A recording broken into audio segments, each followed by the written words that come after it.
तो हेलो दोस्तों, स्वागत है आप सबका आज की इस वीडियो में। तो आज की इस वीडियो में हम देखने वाले हैं राजपूत काल के बारे में। तो राजपूत काल के बारे में हम बता दें कि इसके अंतर्गत 4 वंश आते हैं, जिसको हम आज की इस वीडियो में देखेंगे।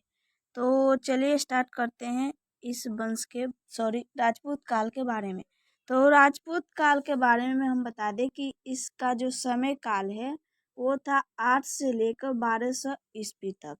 यानी कि इसके बीच के जो भी समय है उसको राजपूत काल के नाम से जाना जाता है। और राजपूत काल को हम पूर्व मध्य काल के नाम से भी जानते हैं। ठीक है, तो पूर्व मध्य काल कहिए या फिर राजपूत काल कहिए, बात एक ही है। तो इसके बारे में तो चलिए हम राजपूत काल के बारे में थोड़ा बहुत जान लेते हैं। तो राजपूत वंश के उदय के बारे में चंद्रबरदाई की पुस्तक पृथ्वीराज रासो से जानकारी मिलती है कि इस पुस्तक के अनुसार माउंट आबू पर हुए एक अग्नि कुंड से 4 वंशों का उदय हुआ, जो निम्नलिखित है। यानी कि यह पॉइंट यह बोल रहा है कि राजपूत वंश के बारे में सबसे पहले जानकारी मिलती है चंद्रबरदाई की पुस्तक है पृथ्वीराज रासो। तो पृथ्वीराज रासो पुस्तक में इन्होंने यानी कि चंद्रबरदाई ने यह लिखा है कि माउंट आबू पर एक अग्निकुंड से 4 वंशों का उदय हुआ, और इस वंश को राजपूत काल यानी कि इस वंश का जो उदय हुआ वो राजपूत काल में हुआ, इसलिए इस वंश को राजपूत वंश के नाम से भी जानते हैं। ठीक है, तो 4 वंश कौन कौन सी थी, तो चलिए उसको देख लेते हैं। तो सबसे पहली जो वंश थी वो थी प्रतिहार वंश, दूसरी परमार वंश और तीसरी चालुक्य। चालुक्य को सोलंकी वंश भी बोलते हैं। अब ये बतापी और कल्याणी का चालुक्य नहीं है, यह जो है गुजरात वाली चालुक्य है। ठीक है, और चौथा था चौहान वंश। तो ये चारों वंशों का उदय जो हुआ था वो राजपूत काल में हुआ था। तो एक एक करके इन वंशों तो सबसे पहले हम परमार वंश के बारे में देखते हैं, इसकी जो भी विशेषताएं हैं उसको। ठीक है, तो राजपूत काल को पूर्व मध्य काल के नाम से भी जाना जाता है, ये तो हमने पहले देख लिया था। ठीक है, तो जो परमार वंश है उसके बारे में हम देख लेते हैं। तो यह वंश मध्य प्रदेश के क्षेत्र में था। जो परमार वंश था वो मध्य प्रदेश के मालवा के क्षेत्र में हुआ करता था। इस वंश के जो प्रथम शासक थे या फिर संस्थापक थे वो थे उपेंद्र। तो परमार वंश के जो शासक थे प्रथम वो थे उपेंद्र। इस वंश का सबसे योग्य शासक जो थे वो थे राजा भोज। तो योग्य शासक कौन थे? राजा भोज। इन्होंने अपनी राजधानी धारा नगरी को बनाई थी, जो संस्कृत का प्रमुख केंद्र हुआ करता था।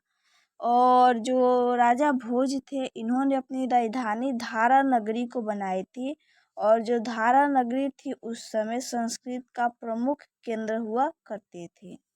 ठीक है, अगले मुख्य पॉइंट की ओर चलते हैं। तो अगला पॉइंट है हमारा कि इस काल में धारा नगरी में एक विशाल सरस्वती मंदिर की स्थापना की गई थी। यानी कि राजपूत काल में जो धारा नगरी है वहाँ पे एक विशाल सरस्वती मंदिर की स्थापना की गई थी। इस काल में ज्योतिष का विकास सर्वाधिक हुआ था।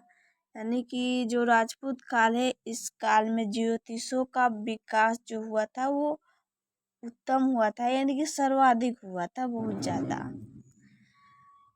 अंततः इस क्षेत्र पर दिल्ली सल्तनत का अधिकार हो गया, और बाद में जो है यह जो वंश है परमार वंश या फिर कहिए मालवा का क्षेत्र जो था इस पे दिल्ली सल्तनत का अधिकार। तो अब हम आगे बढ़ते हैं और देखते हैं चालुक्य के बारे में। तो गुजरात के चालुक्य के बारे में हम देख लेते हैं, जो भी इसकी मुख्य पॉइंट है उसको।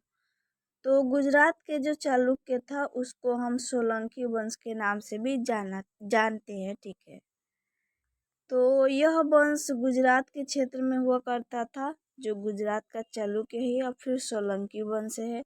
इसके संस्थापक जो थे वो थे मूलराज। ठीक है, तो मूलराज इसके संस्थापक थे।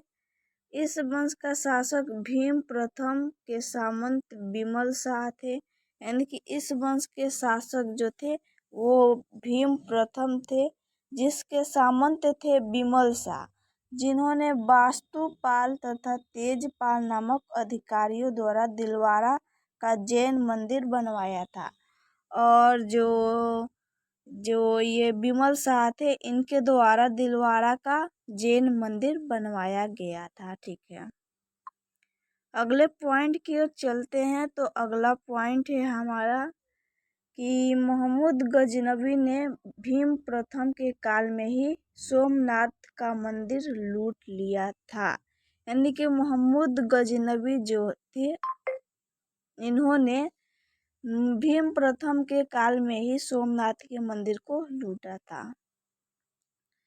अगला पॉइंट है कि इस वंश का प्रतापी शासक थे भीम द्वितीय। कौन थे? तो भीम द्वितीय, जिसने 1178 ईस्वी में मोहम्मद गौरी को हरा दिया था। और भीम द्वितीय जो थे वो मोहम्मद गौरी को हराया था 1178 में। ठीक है, अगले पॉइंट की ओर चलते हैं। तो अगला पॉइंट है हमारा कि यह मोहम्मद गौरी की भारत में प्रथम पराजय थी। यानी कि भीम द्वितीय के द्वारा मोहम्मद गौरी की भारत में पहली बार पराजय हुई थी। अगला पॉइंट है कि अंततः इस वंश पर दिल्ली सल्तनत का अधिकार हो गया। यहाँ पे बोला जा रहा है कि बाद में जाकर इस वंश पर दिल्ली सल्तनत का अधिकार हो गया। ठीक है, तो हमारा अगला टॉपिक है चौहान वंश। तो चौहान वंश के बारे में हम देख लेते हैं। तो चौहान वंश के बारे में, तो इस वंश के जो शासक थे वो थे वासुदेव, और वासुदेव को सिंहराज के नाम से भी जानते हैं। तो वासुदेव को सिंहराज के नाम से भी जाना जाता है। ठीक है, इस वंश का सबसे योग्य शासक बोला जाए तो वो थे अरुणो राज्य। तो अरुणो राज्य जो थे वो इस वंश का योग्य शासक थे सबसे। इनके दरबार में संस्कृत के विद्वान विग्रहराज चतुर्थ रहते थे। यानी कि इनके दरबार में कौन रहते थे? तो संस्कृत के विद्वान रहते थे, जिनका नाम था विग्रहराज चतुर्थ बिसल देव। ठीक है, तो ये रहते थे अरुणो राज के दरबार में। ठीक है, अगले पॉइंट की ओर चलते हैं। तो हमारा अगला पॉइंट है कि वाक्यपति राज, जो वाक्यपति राज प्रथम जो थे वो सर्वप्रथम चौहानों में महाराज की उपाधि धारण की थी। ठीक है, यानी कि वाक्यपति राज प्रथम ने सर्वप्रथम चौहानों में महाराज की उपाधि इन्होंने ही धारण किया था। ठीक है, तो अगले पॉइंट की ओर चलते हैं। तो अगला पॉइंट है कि इस वंश का अगले शासक जो थे वो पृथ्वीराज तृतीय बनते हैं। ठीक है, तो पृथ्वीराज तृतीय अगले शासक होते हैं चौहान वंश की। और हम बता दें कि पृथ्वीराज तृतीय को ही हम पृथ्वीराज चौहान के नाम से जानते हैं।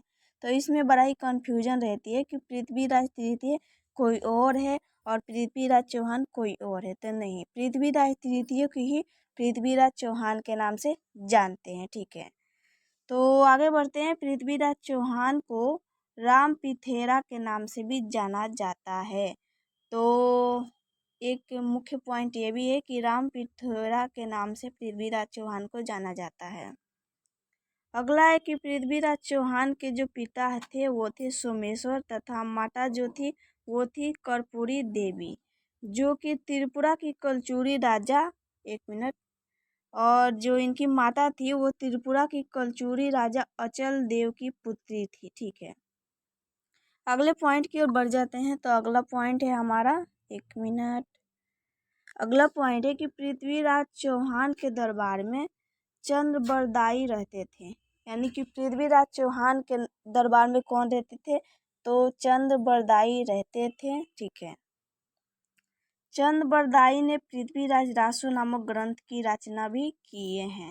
यानी कि चंद्रबरदाई की पुस्तक है, यानी कि या फिर रचना बोल दीजिए या फिर ग्रंथ। तो चंद्रबरदाई की एक ग्रंथ है पृथ्वीराज रासो। ठीक है, अगले पॉइंट की ओर बढ़ते हैं। तो अगला पॉइंट है हमारा, एक मिनट, अगला पॉइंट, तो हम अगले बिंदु की ओर चलते हैं। तो हमारा अगला मुख्य बिंदु ये है कि इन्होंने जयचंद के साथ मिलकर तराइन के प्रथम युद्ध लड़ा और मोहम्मद गौरी को पराजित कर दिया। यानी कि इन्होंने यानी कि पृथ्वीराज चौहान या फिर पृथ्वीराज तृतीय, कहिए बात एक ही है। यानी कि पृथ्वीराज चौहान जो थे वो जयचंद के साथ मिलकर तराइन के प्रथम युद्ध लड़ते हैं। कब? तो 1191 ईस्वी में, ठीक है। और इस युद्ध में मोहम्मद गौरी को पराजित कर देते हैं। तो तराइन का प्रथम युद्ध हुआ था 1191 में, और किनके बीच हुआ था? तो मोहम्मद गौरी और पृथ्वीराज चौहान के बीच हुआ था। और इस युद्ध में पृथ्वीराज चौहान का साथ कौन दे रहे थे? तो जयचंद दे रहे थे, ठीक है।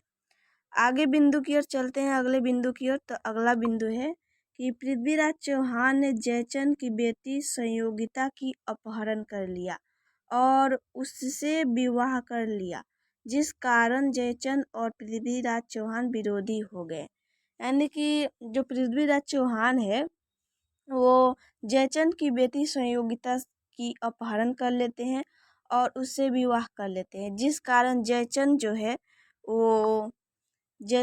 जो है वो विरोधी हो जाते हैं पृथ्वीराज चौहान की, और ये एक दूसरे की से लड़ाई करने लगते हैं, यानी कि एक दूसरे की विरोध करने लगते हैं, ठीक है।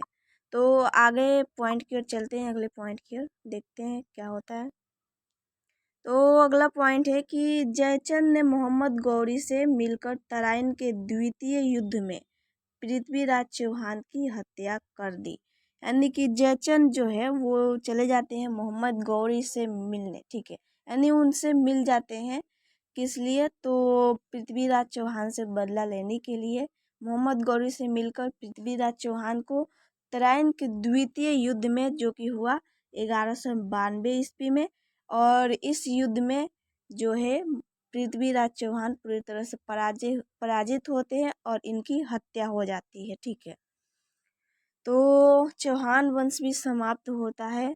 अगला एक और मुख्य बिंदु है, उसको भी देख लेते हैं। तो मोहम्मद गौरी ने 1194 ईस्वी में, कब? 1194 ईस्वी में चंदावर के युद्ध में जयचंद की हत्या कर दी, ठीक है। और मोहम्मद गौरी जो थे वो बाद में चंदावर के युद्ध जो हुआ 1194 ईस्वी में, उस युद्ध में जयचंद की हत्या कर दी। कौन? तो मोहम्मद गौरी, ठीक है। तो हमारा जो चौहान वंश था वो भी समाप्त हुआ। देन मिलते हैं नेक्स्ट वीडियो में। अब हमारा मध्यकालीन भारत का इतिहास स्टार्ट होगा। तो अगला वीडियो जो होगा वो मध्यकालीन भारत के इतिहास के बारे में हम देखेंगे। तो मिलते हैं नेक्स्ट वीडियो में। अगर वीडियो अच्छी लगी होगी तो लाइक शेयर सब्सक्राइब जरूर कर देना। तो मिलते हैं अगले वीडियो में। जय हिंद।